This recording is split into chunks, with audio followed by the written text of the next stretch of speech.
अस्सलाम वालेकुम स्टूडेंट्स। इस वीडियो लेक्चर में मैं आप लोगों के साथ एक पास्ट पेपर क्वेश्चन डिस्कस करूंगा स्टैंडर्ड कॉस्टिंग का। और इस क्वेश्चन जो है इस क्वेश्चन में कुछ आपकी प्रैक्टिस हो जाएगी। और अगर रिक्वायरमेंट देखते हैं तो ए में बोलते हैं actual purchases of each type of raw material and labour and overhead variances, और 20 मार्क्स का क्वेश्चन है। इस लेक्चर को देखने से पहले आपके पास स्टैंडर्ड कॉस्टिंग की बेसिक अंडरस्टैंडिंग ज़रूर होनी चाहिए। और मेरा इस लेक्चर का एम ये है कि मैं आपको इस क्वेश्चन को सॉल्व कर कर बताऊँ, रादर देन के किसी स्पेसिफिक कॉन्सेप्ट को आपके साथ जो है वो डिस्कस करूँ। तो अगर हम सवाल देखते हैं, इसमें लिखा हुआ है you have recently been appointed as the financial controller of Vatul limited. Your immediate task is to prepare a presentation on the company's performance for the recently concluded year. We have noticed that the records related to cost of production have not been maintained properly. However, while scrutinizing the files, you have come across certain details prepared by your predecessor, which are as follows. कुछ details जो आपके पास prepare हुई थी वो दी हुई हैं। Annual production was 50,000 units, which is equal to the design capacity of the plant. Standard cost per unit of finished product is as follows: raw material X 6 kg at rupees 50 per kg, raw material Y 3 kg at rupees 30 per kg, labor skilled 1.5 hours at rupees 150 per hour, labor unskilled 2 hours at rupees 100 per hour. Factory overheads, variable overheads per hour are rupees 100 for skilled labor and rupees 80 for unskilled labor, and fixed overheads are rupees 4 million. Data related to variations in the cost of material is as under. अच्छा जी, कुछ और data दिया हुआ है। Material X का price variance calculate कर दिया हुआ है। मटीरियल वाइज की actual price 6% below the standard price होगी। मटीरियल एक्स का क्वांटिटी वेरिएंस नल होगा। मटीरियल वाई का क्वांटिटी वेरिएंस 150,000 एडवर्स होगा। 4 में लिखता है opening raw material inventories comprised of 25 days of standard consumption, where closing inventories comprised of 20 days of standard consumption. Actual labor rate for skilled and unskilled workers was 10% and 5% higher respectively. Actual hours worked by the workers were 168,000 and the ratio of skilled and unskilled labor was 3:4 respectively. Actual variable overheads during the year amounted to 16.68 million. Fixed overheads were 6% more than the budgeted amount. बहुत सारी information दी हुई है and I hope कि आप लोग जो है सवाल पे आगे बढ़ने से पहले मज़ीद आगे बढ़ने से पहले काइंडली आप लोग इस सवाल को ज़रा अच्छे से जो है वो रीड करें। ठीक है, देखिए सबसे पहले जो हमारी रिक्वायरमेंट है ना, आप पॉज कर वीडियो इसको रीड कर सकते हैं, अच्छे से रीड करें फिर आगे बढ़िएगा। ए में लिखा हुआ है actual purchases of each type of raw material. Each type of raw material यानी कि एक्स और वाई। तो मटेरियल से रेलेवेंट इंफॉर्मेशन को देखते हुए ना हम जो है वो कुछ वर्किंग करते हैं।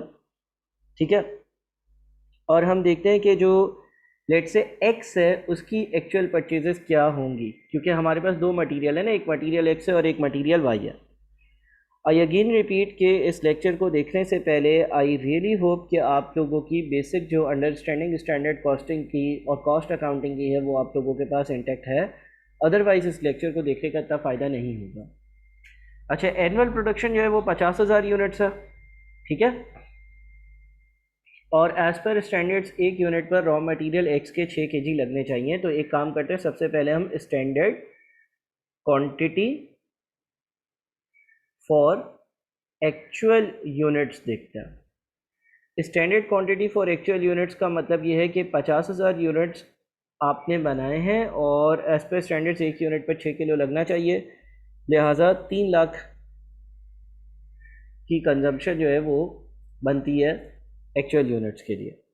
ठीक है, अच्छा अब सवाल ने एक और बड़ी इंटरेस्टिंग चीज़ लिखी और वो ये लिखी कि जो मटेरियल एक्स है ना उसका क्वांटिटी वेरिएंस यानी कि यूजेज वेरिएंस नल है। जो मटेरियल यूजेज वेरिएंस होता है वो किसके बराबर होता है? मटेरियल यूजेज वेरिएंस होता है standard rate into standard quantity for actual units minus actual quantity for actual units. अब यूजेज वेरिएंस नल होने का मतलब ये है कि जितना जो है वो आपकी आपके स्टैंडर्ड्स के हिसाब से कंजम्पशन होनी थी, एक्चुअल कंजम्पशन भी उतनी ही हुई है, यानी कि standard quantity for actual units और actual quantity for actual units बराबर हैं, जितना आपने सोचा था कि इस्तेमाल होना चाहिए उतना ही इस्तेमाल हुआ है। तो इसका मतलब ये हो गया कि यही वाली क्वांटिटी जो है वो मेरी क्या है, यही वाली क्वांटिटी जो है वो मेरी एक्चुअल क्वांटिटी कंज्यूम्ड है, ठीक है ना। देखो आपका कोई भी यूजेज का अगर वेरिएंस नहीं आ रहा, आपका यूजेज का वेरिएंस नहीं आ रहा, तो यही आपकी actual quantity for actual units भी होगी। कोई यूजेज का वेरिएंस सही है ना, यानी कि जितना सोचा था उतना ही किलो इस्तेमाल हुआ, सही है।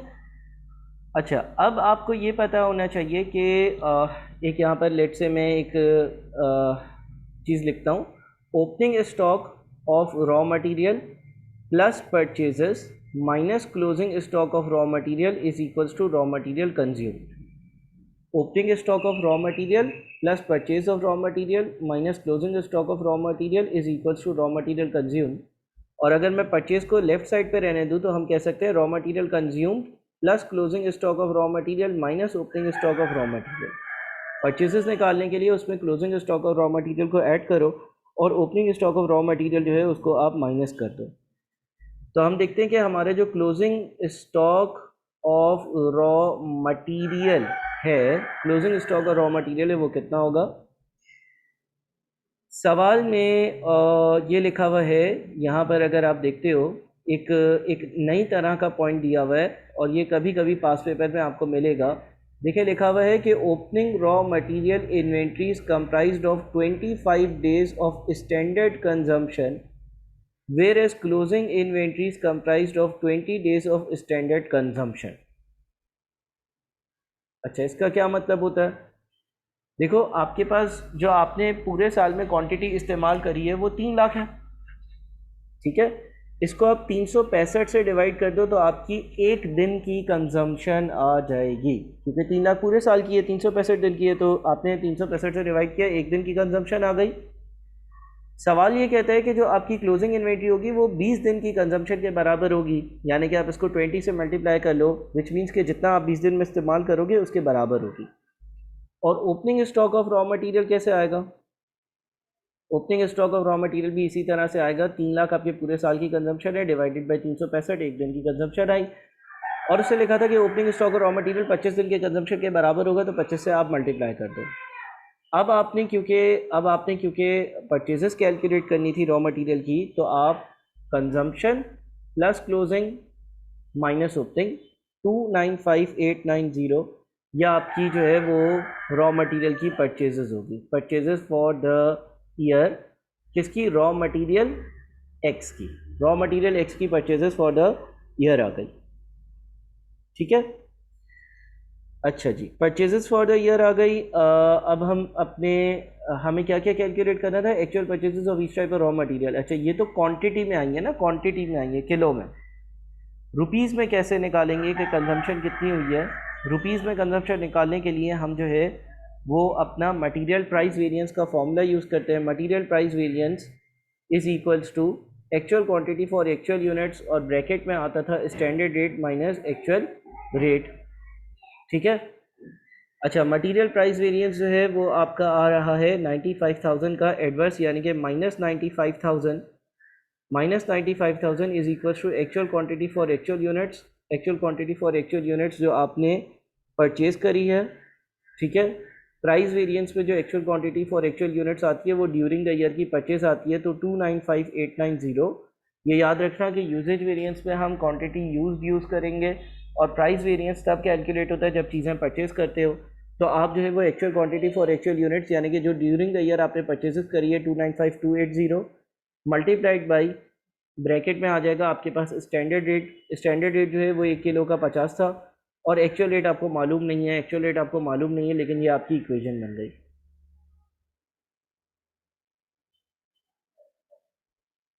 ठीक है। -95,000 is equal to 295890 multiplied by 50 minus A are.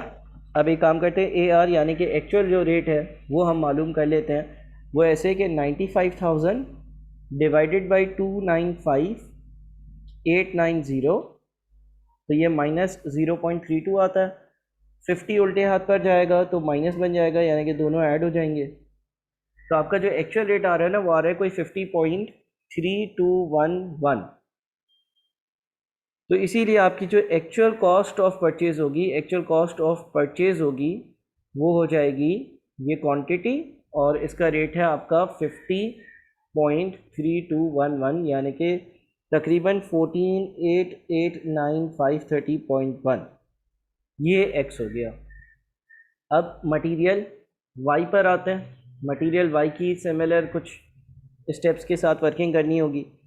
अच्छा जी, मटेरियल वाई की अगर हम बात करते हैं तो मटेरियल वाई में क्या है? मटेरियल वाई में हमारे पास एज पर स्टैंडर्ड्स एक यूनिट पर 3 किलो इस्तेमाल होना चाहिए था। Standard quantity for actual units निकालते हैं, 3 इंटू 50,000, 1.5 लाख आता है। मटेरियल वाई जो है उसका क्वांटिटी वेरिएंस है 1.5 लाख का, यानी कि material usage variance is equals to standard rate multiplied by actual quantity for actual units use minus standard quantity for actual units.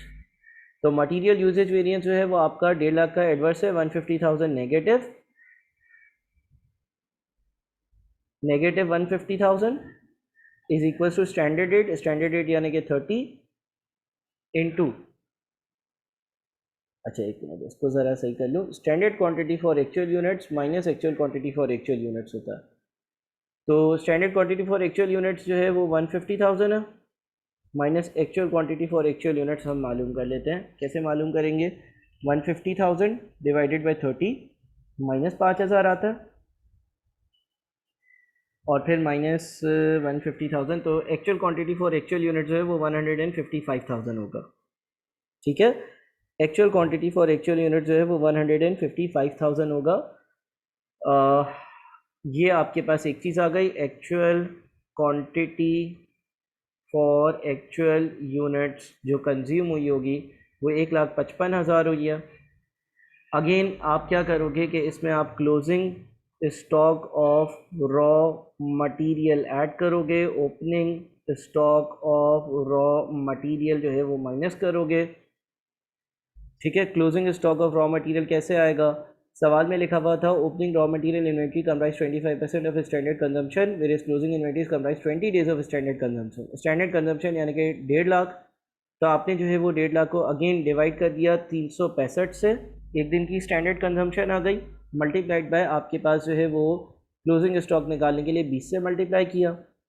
Opening stock निकालने के लिए 1.5 लाख को आपने 365 से डिवाइड किया और 25 से मल्टीप्लाई कर दिया।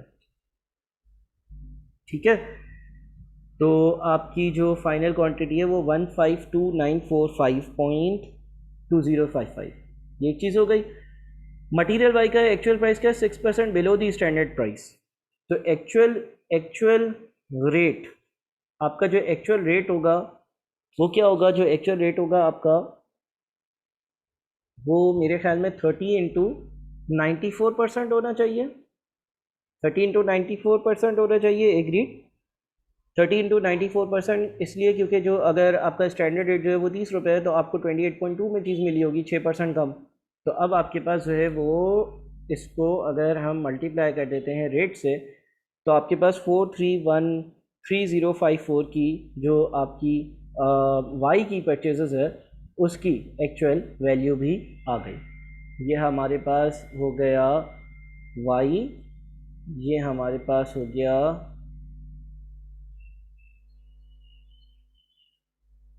X.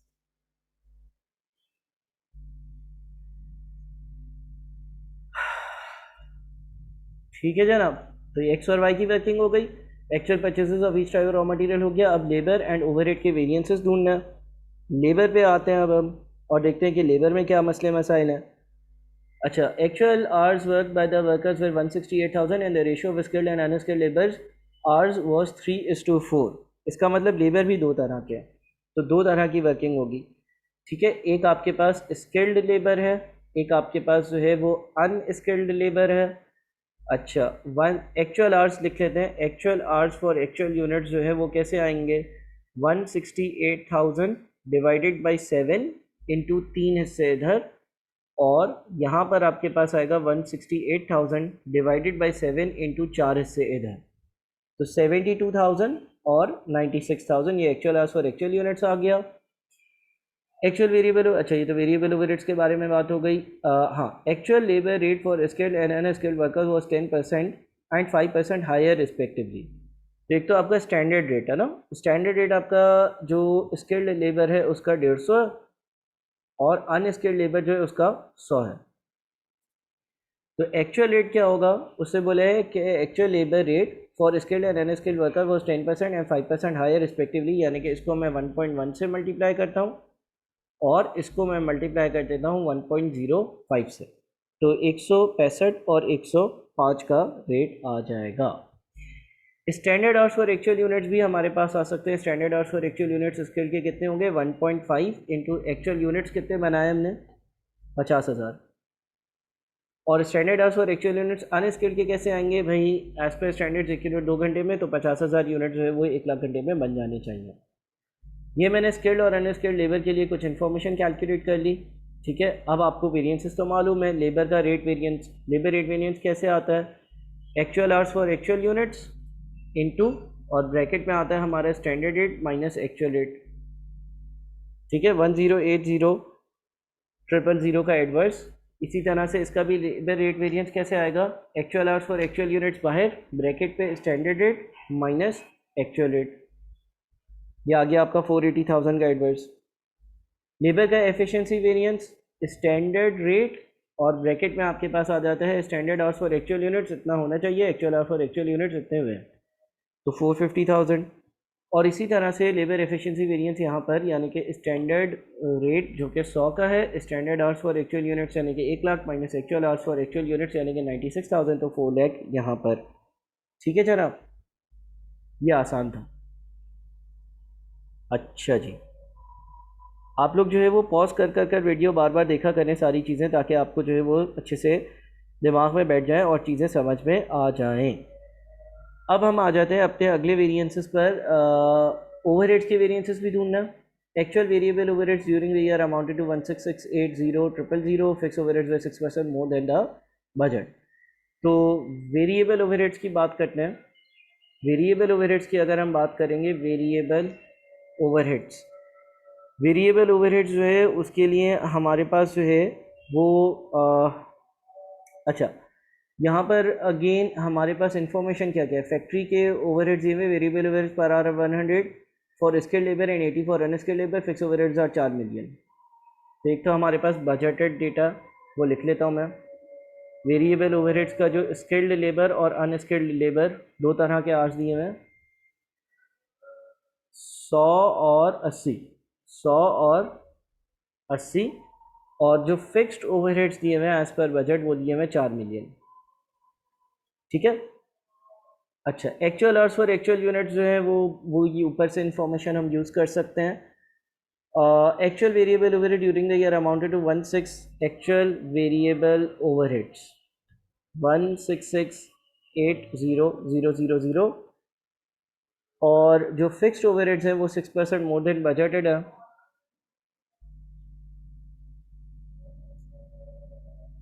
Actual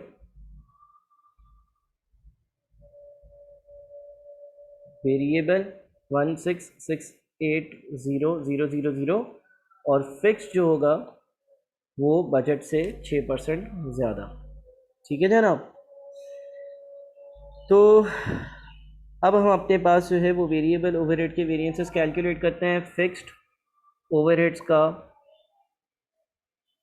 expenditure variance, fix overheads का एक्सपेंडिचर वेरिएंस कैसे आता है, budgeted fixed overheads minus actual fix overheads, तो ये एडवर्स आ गया। फिर वेरिएबल ओवरहेड्स का एक्सपेंडिचर वेरिएंस, वेरिएबल ओवरहेड्स के एक्सपेंडिचर वेरिएंस का भी फॉर्मूला आपको मालूम होना चाहिए। उसके लिए हम क्या करते थे, actual hours for actual units, अच्छा यहाँ पे स्किल्ड अलग है अनस्किल्ड अलग है, multiplied by standard rate minus actual rate. अच्छा, अब एक्चुअल रेट नहीं है बल्कि एक्चुअल वेरिएबल ओवरहेड्स टोटल दिए हुए। तो वेरिएबल ओवरहेड्स का एक्सपेंडिचर वेरिएंस निकालने के लिए हम ये कर सकते हैं कि actual hours for actual units, इसको मैं स्टैंडर्ड रेट में जो है वो क्या करूं कि एक तो इसका स्टैंडर्ड रेट है 100। मैं थोड़ा सा इसको एक्सप्लेन कर देता हूँ। देखो एक्चुअल आवर्स और एक्चुअल यूनिट्स को हम मल्टीप्लाई करते थे standard rate minus actual rate से। अब यहाँ पे दो तरह के लेबर्स हैं। अगर इस फॉर्मूले को एक्सपेंड करते हो तो actual hours for actual units at standard rate, actual hours for actual units at actual rate. अगर आप एक्सपेंड करते हो तो actual hour for actual unit standard rate से भी मल्टीप्लाई होगा, actual hour for actual units actual rate से भी मल्टीप्लाई होगा, और इसमें से ये वैल्यू माइनस हो रही होगी। Actual hour for actual units skilled के 72,000 है, मल्टीप्लाइड बाई जो इसका स्टैंडर्ड रेट है वो 100 है। Actual hour for actual units unskilled के 96,000 है, मल्टीप्लाइड बाई जो इसका अर्ली रेट है वो 80 है। और actual hours for actual units at actual rate यानी कि एक्चुअल वेरिएबल ओवरहेड जो है वो 166,80,000 ऑलरेडी मल्टीप्लाई कर दिए हुए हैं। तो इन दोनों का डिफरेंस जो आता है वो आता है आपका 1.8 मिलियन का एडवर्स। ठीक है, 1.8 मिलियन का मेरे ख्याल में ये एडवर्स आना चाहिए। आई होप कि सारी वर्किंग्स सही हैं। ठीक है, एनीवेज तो हमारे पास जो एक्सपेंडिचर के वेरिएंसेस आ रहे हैं ना, हमारे पास एक्सपेंडिचर का वेरिएंस ये भी एडवर्स है फिक्स का, और वेरिएबल का भी एडवर्स है, और टोटल 2040,000 का एडवर्स आ रहा है। एक्सपेंडिचर वेरिएंस दोनों के कंबाइंड एक्सपेंडिचर वेरिएंस ये आ रहे हैं।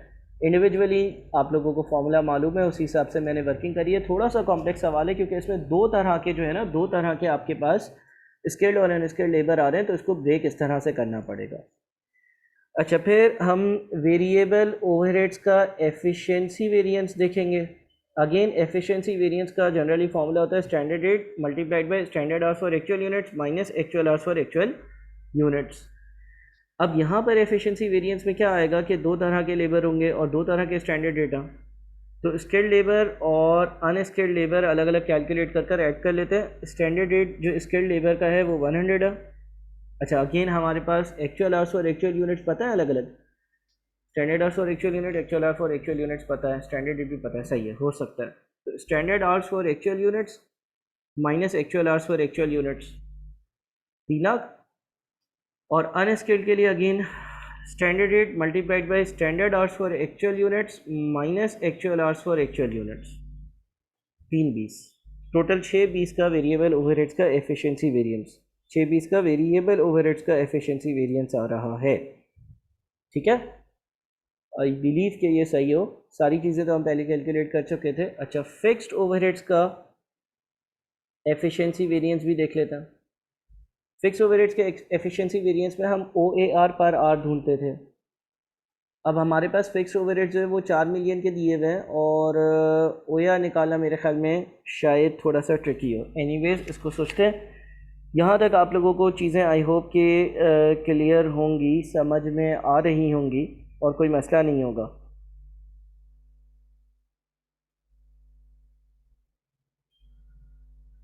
अच्छा जी,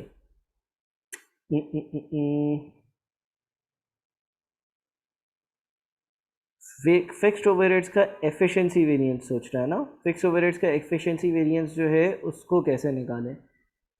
तो हमारे पास OAR पर आर दिया हुआ है क्या? ओवरहेड्स एब्जॉर्प्शन रेट पर आर नहीं, ढूंढ तो सकते हैं, लेकिन इन फिक्स्ड ओवरहेड्स को किसके साथ लिंक करें ये मसला है। तो हम एक काम करते हैं, इन फिक्स्ड ओवरहेड्स को OAR निकालने के लिए स्किल्ड आवर्स से लिंक कर देते हैं। अगर स्किल्ड आवर्स से लिंक करते हैं तो हमारा OAR पर आर कैसे आएगा, 4 मिलियन डिवाइडेड बाई जो बजटेड आवर्स थे। बजटेड आवर्स कितने थे? बजटेड आवर्स जो है, बजटेड यूनिट्स तो नहीं दिए हुए ना, बस ये लिखा हुआ था कि 1.5 घंटा लगेगा एक यूनिट को बनाने के लिए, और 50,000 यूनिट्स ही दिए हुए हैं, तो वही मेरा बजटेड होगा, वही मेरा एक्चुअल होगा। तो OAR आ जाएगा 4 million divided by 75,000। Standard hours और एक्चुअल यूनिट्स OAR 53.3 का आएगा। फिक्स ओवरहेड्स का एफिशिएंसी वेरिएंस कैसे होगा, OAR per hour into standard hours for actual units minus actual hours for actual units. अब देखो यहाँ पर मैंने अनस्किल्ड को इग्नोर किया। अनस्किल्ड को इग्नोर इसलिए किया है क्योंकि मैंने पूरा का पूरा 4 मिलियन का जो अमाउंट है उसको स्किल्ड लेबर के आवर्स से ही लिंक कर दिया। ठीक है, दूसरे केस में ऐसा इसलिए नहीं था क्योंकि वेरिएबल दोनों के दिए हुए थे। OAR कैलकुलेट करने के लिए मैंने दोनों के आवर्स यूज़ नहीं किए। अगर दोनों के आवर्स यूज़ करता तो फिर ऊपर भी दोनों के आवर्स यूज़ करता। लेकिन मैंने ये सोच लिया कि यार सवाल में क्योंकि कुछ नहीं लिखा, तो मैं एज्यूम कर रहा हूँ कि OAR कैलकुलेट करते हुए बजटेड फिक्स ओवरहेड्स को स्किल्ड लेबर आवर्स के अमाउंट से डिवाइड किया होगा, तो ये 160,000 का फेवरेबल आता है एफिशिएंसी। ठीक है, वही फॉर्मूला जो आप 1000 बार पढ़ चुके हो। अच्छा, फिक्स्ड ओवरहेड्स का अगर वॉल्यूम वेरिएंस निकालना हो, सॉरी कैपेसिटी वेरिएंस निकालना हो, वॉल्यूम के दोनों पार्ट होते हैं ना, तो OAR per hour multiplied by standard hours for actual units, या एज पर बजट आपने क्या सोचा था, और एक्चुअल आवर्स कितने थे। तो एक्चुअल आवर्स आपके 72,000 थे, एज पर स्टैंडर्ड्स आपने सोचा था कि आप 75,000 घंटे काम करोगे, तो ये 160 का एडवर्स आ रहा है, यानी कि ये दोनों एक दूसरे को निगेट कर रहे हैं। इसलिए क्योंकि आपके एक्चुअल यूनिट्स और बजटेड यूनिट्स एक दूसरे के बराबर है। तो ये थोड़ा सा मुश्किल सवाल था, ट्रिकी था, और चीज़ें जो है वो फॉर्मूले सिंपल थे, बट थोड़ा सा घुमा फिरा कर किया हुआ था। एनीवेज इसीलिए इसके 20 मार्क्स थे। अगर आप एग्ज़ाम में इसका 50 to 80% भी अटैम्प्ट कर देते हो तो आपने बिल्कुल चीज़ें सही की हैं। काइंडली इसको अच्छे से देखें, और अगर आप मेरे इनरोल्ड स्टूडेंट हो तो ये वाली शीट भी मुझसे ले लें, ताकि आपकी वर्किंग्स जो है वो करते वक्त आपको आसानी हो। और मिलते हैं अगले लेक्चर में।